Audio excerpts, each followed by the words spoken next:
It's heyday at Hayash Farm. The principles are exactly the same as they were in my grandfather's day. You need 4 or 5 dry days with some sunshine to dry the grass down, and that will preserve it over the winter months for feeding of the cattle and the old working horses that used to be here. But although the machinery today is enormous, that is 10 metres wide, that hay tedder in front of me, disappearing away into the distance. The sun's shining, the hay is beautifully dry and it's ready to bale. Here we are, here it is here, nice and crunchy, and it's nice and warm as well in the full sunshine. Now, you always used to say, the old boys, make hay while the sun shines, obviously, but bale the sun into your hay if you can. So in other words, don't bale it on a cloudy day. It can, because it's got so much energy in it, if there's any moisture left in the hay, it can heat up and almost catch on fire, particularly if it's put in a barn in one of the modern balers.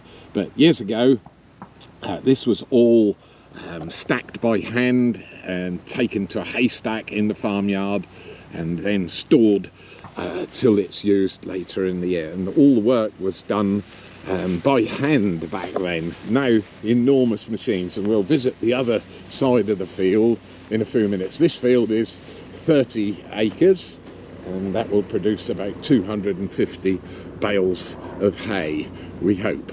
There might be some storms forecast later today, and although the principles are just the same as from years ago, get it nice and dry. I don't know how many of our listeners will have ever seen one of these. This is a hay knife, and when you had hay stacks, there was no bales back in the early 1900s when my father started farming here. You used one of these in a haystack, a formidable knife.